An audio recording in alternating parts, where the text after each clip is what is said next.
Good day, grade 9 learners. Today we are going to deal with a topic by the title cells.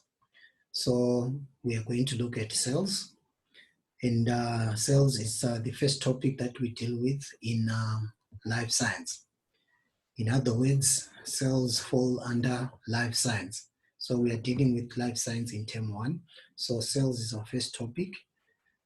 Now, we are going to deal with two types of cells that we are going to deal with today. So let me then share with you my screen so that we move deeper into the topic.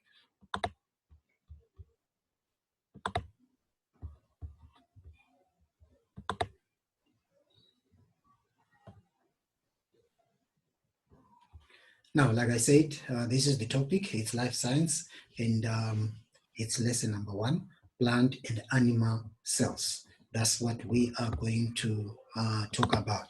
But before I talk about these cells, let me then highlight one or two things that we must know in as far as life science, plant and animal cells are concerned, right? Now, under this topic, cells, we must be able to define a cell. That's the first important thing. We must be able to define it. Then secondly, we must know the two types of cells that we must know, right? Then we must also be able to identify the cell. That's the plant cell. And we must also be able to identify an animal cell. Then we must also be able to identify the structures that are in cells or that forms a cell. Then these structures that form a cell, we call them organelles. That's organelles. So we must be able to identify the organelles, and we must also be able to name them, right? And then to state their functions, right? Then from there, we must also be able to draw the diagrams of these cells. That is, you must be able to draw a plant cell, and you must also be able to draw an animal cell, and you must also be able to label all the structures that are inside the plant cell or an animal cell. It's very, very important. Now, let us now go back to our topic cell. Now, furthermore, there's one more thing that you must also know. Remember I said that cell, there are two types of cell that we are going to learn in NS in grade 9. One, it's a cell in life science. That's the one that we are going to deal with today, right? Whereby we'll be talking about plant cell and an animal cell. Then there's another cell that we shall talk about later on. That's in term 3. Term 2 and term 3 is around there. So you must also know that type of a cell, but we are not going to deal with it now, all right? So why am I trying to say or to talk about all these things? It's we must know the item that we are dealing with before we define or before we answer questions. So in this case, this cell is under life science. So we talk about plant cell and an animal cell. Then later on, we shall talk about the other cell. Then I will deliberate more on that when we get to the other cell, all right? So this one, it's a cell in life science. This is the cell that is seen in plants and in animals, right? So we must know these two types of cells. Now, what is a cell? What is a cell? Now, it can be defined in so many various ways, right? Depending on what type of words or your language that you use, right? But now, if we are looking at a cell, we can generally say a cell is a basic structure of an organism. Is the basic structure of an organism. Remember, an organism is any living thing. So we've got two types of living things on earth. That's plants and animals, right? So each organism is formed by cells.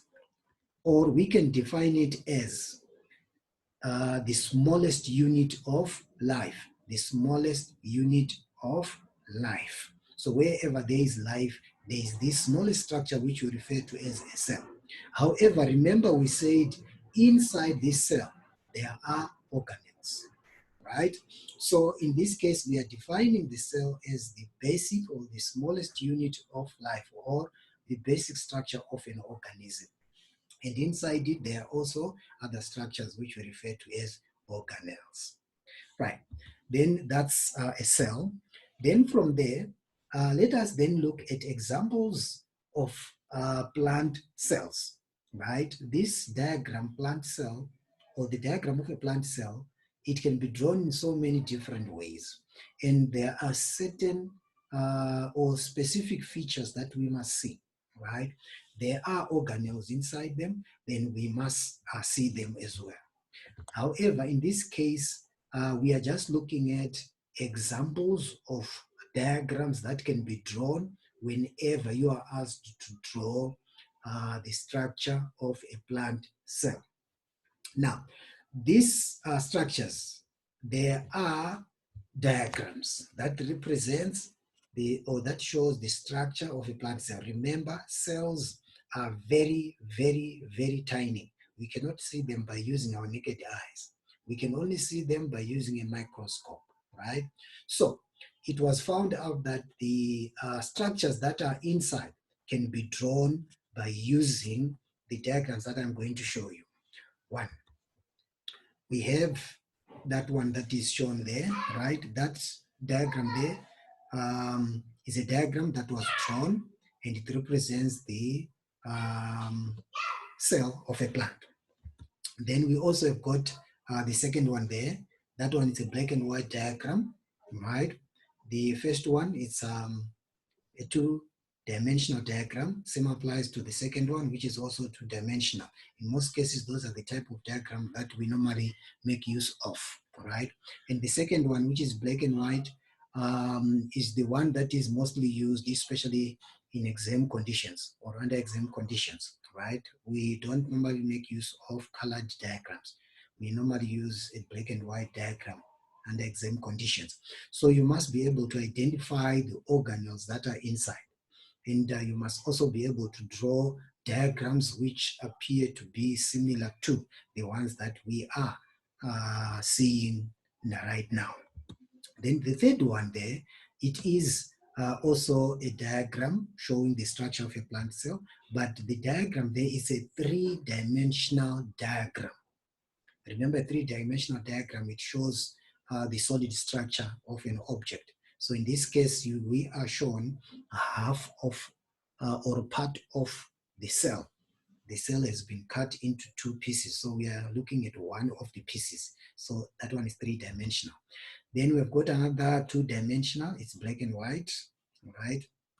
Then again, another two-dimensional, it's also black and white, right? So we are just seeing the same cell, or a cell that represents plants, but it can be drawn in so many different ways, right? Now, the next one there, it's also a plant cell. It's three-dimensional diagram. Then we've got a two-dimensional diagram. So all these are structures of a plant cell. You can make use of any of these diagrams, but in most cases, we normally make use of black and white diagrams, right? Now, so these are the diagrams that can be used to represent plant cells. Now, what is it that is inside? Right now, you can see all the organelles that are inside. Now, what are the names of the organelles? Let's go on to the structure now and label it. I'm going to make use of two diagrams, right? A colored one and black and white one. Now, we have the blue arrow. The blue arrow is the one that I'm going to use to identify or to point onto the organelle that we'll be dealing with. So we've got that outermost structure of a plant cell, right? We are shown there, and it's a little bit thick and is the outermost part of the plant cell. Now, what is the name there of that structure? We call it the cell wall, the cell wall. it is made up of a strong material known as the cellulose. We'll talk about the functions or the role played by all those organelles. Now, so we must be able to identify the cell wall from any diagram. Then what's the next one? So this one is an organelle immediately inside from the cell wall, right? That one is known as the cell membrane. That's the cell membrane. It's very thin and it's inside, just after the cell wall from outside. Then the next one, that's the third one, that's that circular structure. And near it, normally we see some structures around it, right? And that one, those circles that are shown or indicated or pointed to by the arrow, that is what we call the nucleus. Nucleus. Remember, when talking about atoms, there's also a structure of that having that name as well. But in this case, we are talking about the nucleus of a cell under life science, right? Then we have that very big structure that we see in plant cells, right? And that big structure, in most cases, is the biggest. Then that structure, we refer to it as vacuole. That's a vacuole. That's the name of the organelle. Then the next one, that's that structure there. Normally, whenever that diagram is drawn, there is S-like letter inside it, right? It's S-like diagram inside it, and it is known as the mitochondria. Mitochondria. That's the mitochondria. We'll talk about the function later. Then we have got that other one. It looks like the mitochondria, right? If you look at the outside appearance, it looks like the mitochondria, but if you check inside, that one has got straight lines, or there are some lines. And the one on the left diagram, there are some very small circles inside it, right? So this is done so as to differentiate mitochondria from this structure now, which we call the chloroplast, right? The outside appearance seems to be the same, but inside they're different. Remember, the mitochondria has S-like letter or structure inside it. And the chloroplast, it has got some circles inside or some lines, right? So this is the structure of a plant cell. So you must be able to draw it and label it, right? Then the next one is the plain material that is inside, and it's all over. It covers the greater part of the cell inside, right? And that one is known as cytoplasm. That's the cytoplasm, right?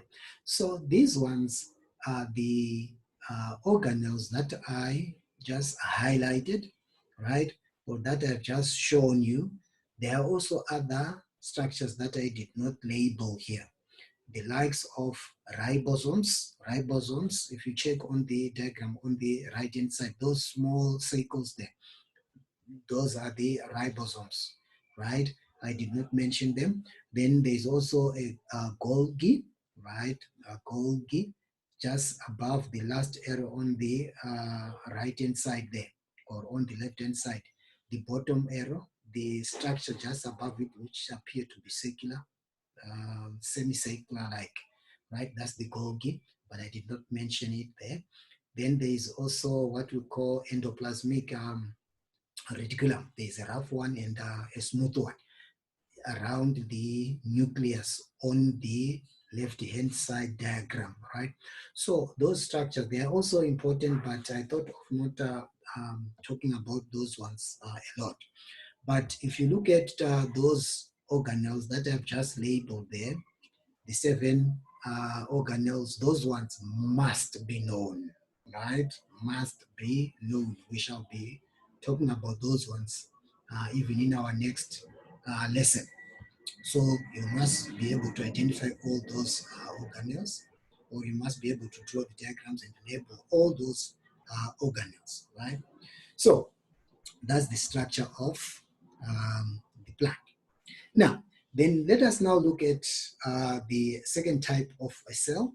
That's the animal cell. So I'm going to show you various diagrams that can be drawn to represent an animal cell. Right, the first one is also two-dimensional. All right, that's the animal cell. Then the second one, it's a three-dimensional diagram, right? Right, you can see there that organelles are numbered. We are not saying you should also number them when drawing diagrams. This was just used so as to be able to identify some organelles, right? So that's a three-dimensional structure. Then we have got the third one, which is also three-dimensional, all right? Then we have the fourth one, which is two-dimensional, and it's black and white. Then we have the fifth one, is two-dimensional as well. Then the sixth, that's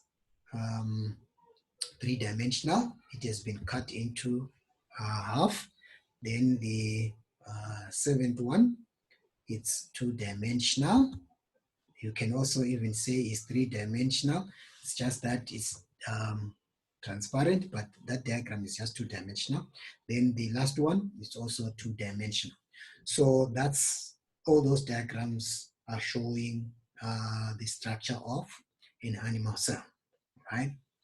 Now, remember we say they are very, very tiny. We cannot see them by using our naked eyes. So if you are asked to draw a diagram, those are the diagrams that you must draw. Right, then what are the organelles that are inside an animal cell? Now, I'm going to make use of two diagrams as well. One is black and white, the other one is colored. Now, what is the outermost part of the cell? What is the name there? Right, that's what we call cell membrane. Cell membrane, right? The cell membrane is the outermost organelle on animal cell, right? Animal cells do not have cell wall. So it starts from, or we start from the cell membrane. That is the outermost part of an animal cell. Then secondly, we have the circles, those circles that are inside. In most cases, we have it in circular form. That's what we call the nucleus. Remember, it's also in a plant cell. That's a nucleus, right? Then from there, we have got that big part of or portion of the cell, right? That part, if you still remember from the previous cell, that's in the plant cell, we refer to it as the cytoplasm, right? It's also it's got the same name. That's the cytoplasm. Then from there, we have got that structure with the S-like structure inside it, remember, right? And we said its name is what? Mitochondria. That's the mitochondria, right? That's the mitochondria. Then that's the structure of an animal cell, right? So we looked at both cells, the plant cell and the animal cell, their diagrams and their organelles. Now, let us now move on to functions. Right, what is the role played by each organelle? The first organelle that I'm going to talk about is the cell wall. This structure is only found in plants, right? So the function of a cell wall, it's highlighted here that it provides the shape of the cell and it maintains the shape of the cell.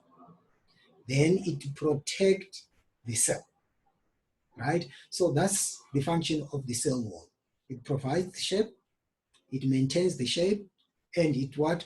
Protects the whole cell, right? So this cell wall is made up of strong material which is known as the cell wall, right? So it provides shape, maintains shape, and protects the whole cell. And at the same time, it can allow substances to pass through from one cell to the other, right? That's the cell wall.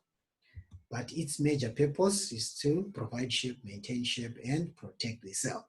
Then we've got the second one, that's the cell membrane. cell membrane. The cell membrane, its role is to allow movement of substances into the cell and out of the cell.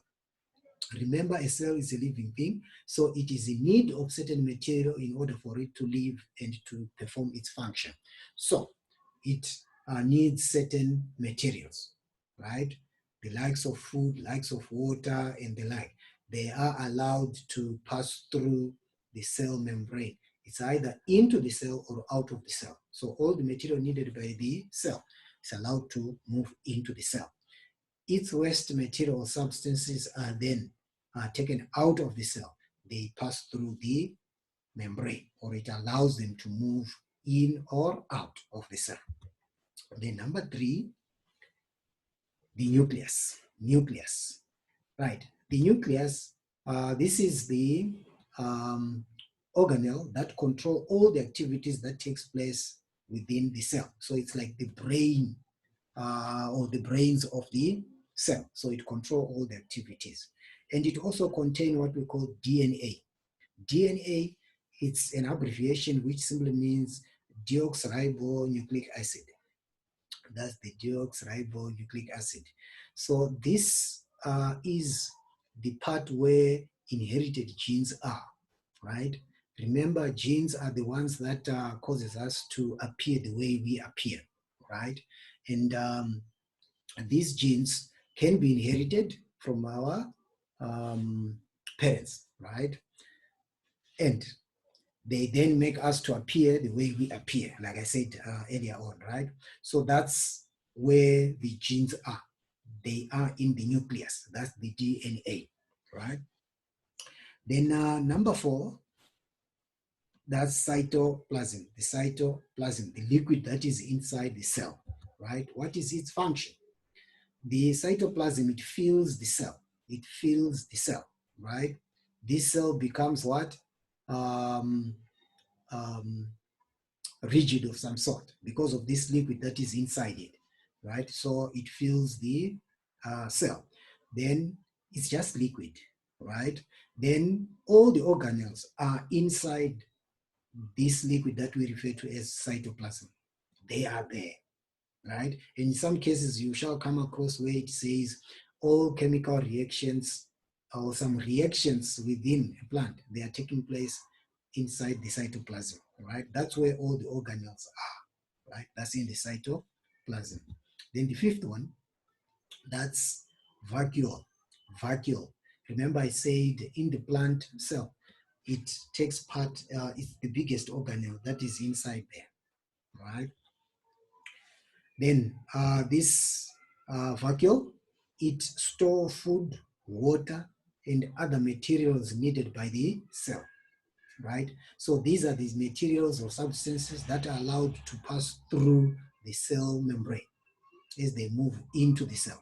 And all the waste material are allowed to move out of the cell, all right, through the cell membrane. So all the waste material are allowed to move out by the cell membrane. So the vacuole contains all the food substances needed by the cell, the water, the other materials, they are stored there. So it's a storage of some sort. Then it also keeps the cell rigid, right? It also keeps the cell rigid because it contains food, contains water, and other materials needed by the cell. Then number 6, mitochondria. That's the organelle that has got the S-like structure inside it, right? So this mitochondria is responsible for respiration. I think you still remember from grade 8, you talked about respiration, or you looked at respiration, where we said respiration is a process whereby glucose react with oxygen to produce energy. So this reaction, or this chemical reaction, takes place inside the mitochondria. So this is the organelle that is responsible for respiration. The number 7, chloroplast. Chloroplast. Now, the chloroplast is responsible for photosynthesis. If you still remember again from grade 8 and primary, you defined the chloroplast.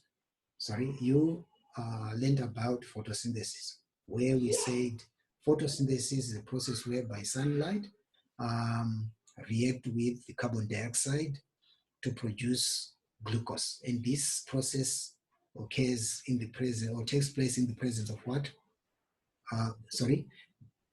Photosynthesis is a process whereby carbon dioxide react with water in the presence of sunlight to produce glucose, right? So this process, which we call photosynthesis, takes place in chloroplast. And this organelle is only found in plants because they photosynthesize. Animals do not photosynthesize, so it is not there in animal cell. So this is all about cells, boys and girls.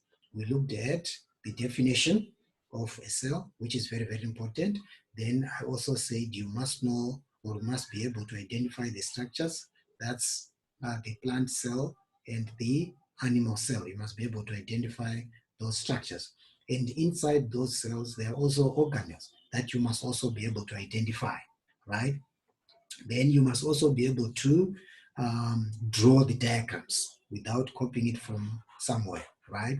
So you must be able to draw it and label all the organelles inside it, right?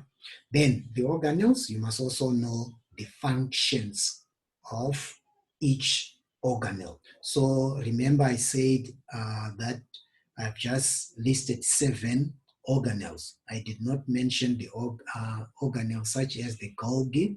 I did not mention the endoplasmic reticulum. I did not state the function of ribosome. So all those, they are also organelles, and I'm not saying they are not important, right? But these 7 ones that I've just listed, or that we dealt with today, they must be known in grade 9. So that's it for today, boys and girls. May you then prepare on the next lesson, which is also on cells, but we are going to deal with differences between plant cells and animal cells. So that's it for today, boys and girls. Have a great day.